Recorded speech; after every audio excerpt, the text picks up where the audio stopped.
Hello mga sisi ko, mga kasari, good evening na pala. Mag-aalas 6 na ng gabi. So, nandito ako sa loob ng bahay mga sisi kasi napagod ang pakiramdam ko, napakapagod ng pakiramdam ko pala. So, kagagaling ko lang sa tindahan, tapos pagkatapos, nagluto si Kuya Dave ng ulam namin ngayong hapunan. And pagkatapos niyang kumain, pasok na ulit ako dito sa bahay. So, dito lang muna tayo sa loob ng bahay. I-share ko pala sa inyo mga sisi na napakahina ngayon, 2 araw na kasi nga malakas ang ulan dito sa amin, bumabaha na nga. And yun na nga, mahina yung tindahan. Try lang natin kung makapunta tayo mamaya doon. Kunting silip lang. Kasi araw-araw naman kayong dinadala ko sa tindahan. Ngayon ay dito na naman tayo sa bahay. So, i-share ko lang kung ano yung mga kaganapan dito sa loob ng bahay. So, kanina pala, nagluto ako ng 5 buong manok mga sisi. Ipapakita ko sa inyo mamaya sa napakalaking kawali. Ayan, niluto ko yun. Pero hindi kami ang kakain. Para yun sa mga aso ko na si Pupoy, si Maki, and si Dugi. Dahil yung manok na yun ay binigay ng kapatid ko kasi binigay lang din sa kanya isang sako. Galing daw yun sa kaibigan niya na nagba-barbecue. Parang iba na yung amoy ng manok, kaya pinangbigay na sa mga kakilala. Kaya ako, nabigyan ako ng 5. Yun na nga sabi ko, sobrang pagod ko ngayong araw. Kasi syempre yung manok, ay inano pa ni Kuya Dave, tinaddad pa. Tapos hinugasan ko ng suka at asin para mawala yung langsa. And kagabi, pinaandar ko tong ref na malaki, itong GE na double door ko. Ayan yung pinaayos ko. Wala itong laman actually mga sisi. Ayan, pero nilagay ko dito yung manok muna kahapon na 5 buong manok. Nilagay ko muna dito kasi hindi ko siya hinalo doon sa kabila. Dito. Ayan, hindi ko siya hinalo dito sa isang freezer kasi nga baka mangamoy itong yelo namin at mga ulam pa dyan sa ilalim. Ayan, kaya itong isang rep namin, yan pinaandar ko muna. Bihira ko lang itong ipaandar kasi nga malaki yung konsumo niya sa kuryente simula ng pinaayos ko siya. So, papaandarin ko lang siya kapag may okasyon. Tapos ngayong December, alam niyo naman marami tayong mga extra na mga pagkain or ano pa yung basta ilagay dito sa ref, mga cake. Ayan, so papaandarin ko. Pero ngayon, gi-off ko na siya kasi naluto ko na yung chicken sa labas. Papakita ko sa inyo mga sisi. And ang bahay namin ngayon, ayan marami pa akong gawain. Ayan, napakaraming trabaho dito sa loob ng bahay mga sisi. And ngayon pala, i-share ko sa inyo yung upo tayo. Wait lang. Sakit ng katawan ko. Si Kuya Dave, nagluto ng seafoods. Kaya lang, kulang. Ito lang yung available dito sa amin sa loob ng ref. So, parang ito lang hipon at saka itong tahong lang muna. Kulang siya ng yung pusit at saka mais. Malakas kasi ang ulan, hindi siya makalabas-labas. Kaya ito lang muna yung ulam. Pero in fairness, mga sisi, masarap magluto si Kuya Dave ng seafoods talaga. Napakasarap. Maanghang-anghang na manamis-namis. Ayan, Ayan. So, gusto nyo tikman natin. And, syempre, bahala na matumal mga sisi, basta may pagkain lang, ganito talaga yung buhay. Kung may sari-sari store ka, sa totoo lang talaga mga sisi, hindi ka talaga magugutuman. Sa totoo lang talaga, simula na nag-sari-sari store kami, yan yung pinapasalamatan ko talaga sa Panginoon, kasi nga, hindi na kami naubusan ng pagkain, hindi kami nagugutom, lahat ng mga bayarin namin, nababayaran na, wala talagang sakit sa ulo mga sisi. Tungkol sa mga bayarin, nababayaran namin, may bigas, lahat lalo na yung time ng pandemic mga sisi, wala talagang problema kung ikaw ay may sari-sari store kasi nandyan na lahat sa tindahan And meron ding yan, dala ni Kring galing sa school, bumili siya ng Dunkin Donut. Bahala na matumal, at least kain tayo ng masarap mga sisi. Apat na lang yung natira. Tikman natin.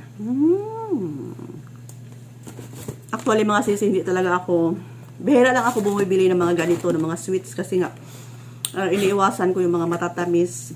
Alam niyo naman, may edad na tayo, baka ma-diabetes tayo. And then ito, bibili ako ng Twinings na chamomile tea. Ayan, chamomile tea ito. Ito, maganda inumin mga sisi. Inirecommend ito ni Doc Willie Ong na maganda to siya sa gabi. Masarap ang tulog mo. Ayan, high blood ka man o hindi. Ayan, safe ito. Maki, ano nangyari sa'yo, Maki? Ayan, chamomile tea. So, ito ay nasa 200 plus. 20 pieces ang laman. Ito mga sisi ha, share ko lang sa inyo kung ano yung mga iniinom ko about dito sa loob ng bahay. I-share ko lang sa inyo din. Ayan o, chamomile tea. Dati kasi green tea yung iniinom ko, pero may nag-ano na, hindi daw din maganda yung green tea. Ay parang ano yun, kung may sakit ka, parang may disadvantage. Kaya sabi ni Doc Willie Ong, chamomile tea na lang daw. And ito share ko din sa inyo ha, mga sisi ko. Kita nyo ba to? Yan. Yan, may bandage ang kamay ko.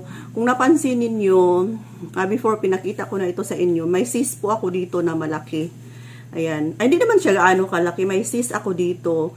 So, ngayon, nag-start na akong maglagay ng bituon. Kilala nyo ba yung bituon? May mga kilala ba kayo mga sisi na may cyst sa kamay? Or sa kahit saang part ng katawan? Ito bituon. Yan. Mabibili ito sa online. Sa Facebook, kung gusto nyo i-search. Nabibili ito per kilo, kaya lang mahal ang per kilo. Pero sa palengke ninyo, yung nagbebenta ng mga gamot-gamot na kahoy-kahoy, meron sila 25 pesos each lang. So, ito mga sisi, itong bituon talaga ang tawag dito kasi kapag magsi-search ka nito sa sa Facebook, bituon talaga ang lalabas. Ayan, bituon ang tawag nito. Ito kasing bituon mga sisi, tested and proven ko na ito nung si Kring ay nasa kinder pa lang. May si Kring sa paa, malaki na. Malaki na talaga yung sis niya, parang piso na. Tapos kinder pa siya yun. Kaya nag-stop si Kring ng 1 taon. Kasi nga pa-ooperahan ko na sana si Kring. Tapos 2 doktor yung pinuntahan ko, pa-ooperahan si Kring, tanggalin yung sis. Yun yung dahilan kaya naka-stop si Kring ng 1 year. Kaya lang yung mama ko, sabi ng mama ko, huwag mo munang paoperahan ang bata. Bibili tayo ng bituon. So, sa awa ng Panginoon, ito lang yung gamot doon, kitapal sa sis. Ganito lang yung gagawin nyo.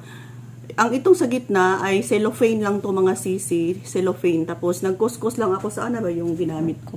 Wait lang po. Ayan nagkuskus lang. Ito kasi sa loob, pag ito iyong buksan, ganito siya kalaki. Para sa nyug lang. Ang ganito lang siya kalaki sa loob. Malaki lang yung niya, yan. Malaki lang siya. Pero pag sa loob, ganito lang siya kalaki. Para siyang nyug mga sisi na pwede mo siyang kuskusin gamit ang pangkuskus ng buko. Ayan. Tapos ganyanin mo yan. Kuskusin mo siya. And itapal mo sa cellophane. Ayan, cellophane. Cellophane ang gamitin mo para mag-moist pa rin siya. Itong kinuskus mo ay mag-moist pa rin siya dyan sa may sis. Kaya, ngayon, tested and proven ko na kasi minsan busy sa tindahan mga sisi, tinatamad akong maglagay nito. Pero ngayon, siguro mga ilang gabi na, nagtyaga talaga akong maglagay kasi nga, gusto kong mawala tong sis dito sa, sa kamay ko. Mahaba na yung storya natin mga sisi. No? And isa pa, ito pa, wait lang. Ito meron din akong barley. So, 2 ito. Ang unang nabili ko ay yung matamis, may sugar. Ang pangalawang bili, siya, parang plain lang siya na barley na wala siyang sugar. Ayan, 2 ito. So, same pa rin. Matamis lang ang isa hindi siya matamis. So, ang ginagawa ko, minsan gusto ko ng matamis, imimix ko siya sa lagyan ko ng 1 cup ng matamis, 1 cup ng hindi matamis. Minsan naman gusto ko ng plain lang talaga. Ito lang ang hindi matamis yung ginaano ko. Alam niyo ba kung magkano itong mga sisi? Ito ay nagkakahalaga ng 2,000 plus. Parang nasa 2,400. Kapag legit talaga na Santi Barley. Ayan. Hindi ako bumibili sa mga kahit saan. Doon talaga ako bumibili. Kasi member kami. Doon talaga sa store ng Sante Barley. Marami kasing mga barley ngayon na naglabasan. Pero kami, dati na akong gumagamit nitong Santay Barley, mga sisi. Kasi alam nyo naman na ako'y may karamdaman, meron akong high blood, tapos meron din akong sakit sa puso na tinatawag na endometriosis. So, kaya umiinom ako ng mga, anong tawag nito? Mga herbal supplement, mga food supplement lang, na yung mga kilala lang talaga. Hindi ako basta-basta umiinom ng iba't ibang food supplement. Ito lang barley, ito mga chamomile tea. Tapos si Kuya Dave naman, alam nyo din ba na may prostate si Kuya Dave nung January. Nag-alala talaga ako si payat si Kuya Dave nung January. Akala ko nga ma-admit siya. Pero nakasurvive naman siya, mga sisi, sa awa ng Panginoon.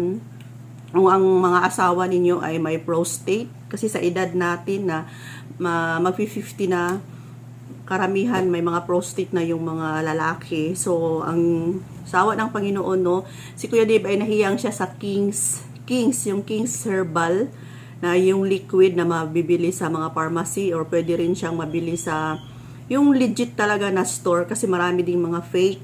Ayan, King's Herbal liquid, yan siya, mga sisi, na iniinom. Search nyo lang. Yun yung nagiging okay si Kuya Dave sa kanyang prostate. Tapos umiinom din kami ng luyang dilaw, yung turmeric powder. Ayan, wait lang. Ito, oh. Umiinom din kami ng mga ganito, turmeric powder. Umiinom din ako nito sa gabi. So sa gabi, minsan ito yung iniinom ko. Tapos sunod naman, ito na naman, ganyan lang. So tapos kung ano ito, pwede ito, kahit anong oras pwede ito. Ayan. Kahit na anong mga herbal, mga sisi, basta hiyang lang tayo, magiging okay yung pakiramdam ng ating katawan. Alam nyo naman, di ba?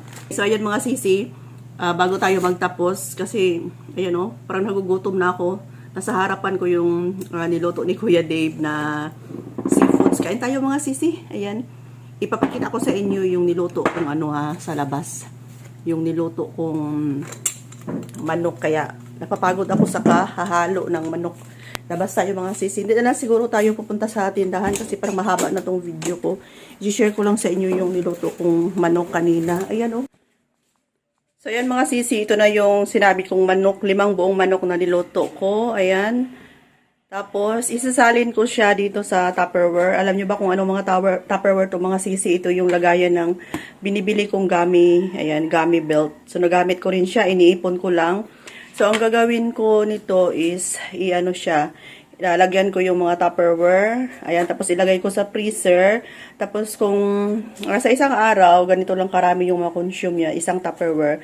So, ito lang yung ilabas ko. So, the rest is nasa loob lang ng freezer. So, ang pagkain naman, mga sisi, kapag naka-freezer, kahit aabotin niya ng 1 buwan, basta't hindi lang siya hindi lang siya laging ilalabas, naka-stock lang talaga siya sa freezer, okay lang siya. Pero pag lagi mo siyang nilalabas, tapos balik na naman, ilabas na naman, yun yung masira kaagad. Kaya ito yung ginagawa ko ngayon. Lagyan ko yan, 6 yan siya, mga sisi, mga naipon kong Tupperware sa gummy belt. At least na nagamit ko siya. Tapos isasalin ko dito yung mga manok. Ayan. So ito yung ginagawa ni Ate Rose ninyo, no? Diba?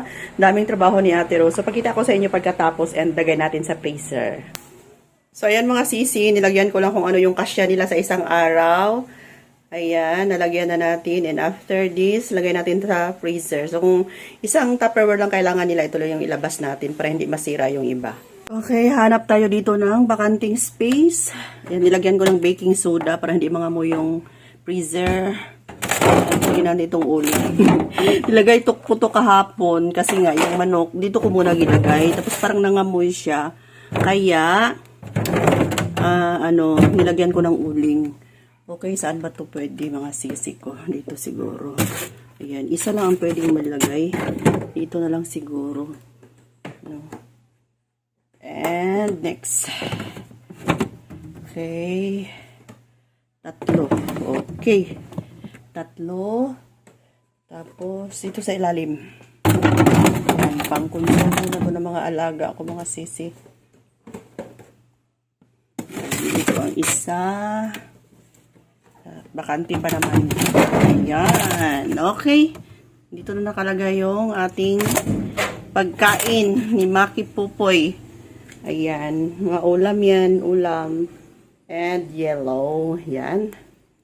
Okay, sa mga sisi, kahit nasa bahay lang tayo, thanks for watching. Si Kring Kring, kagigising lang. Hi, Kring.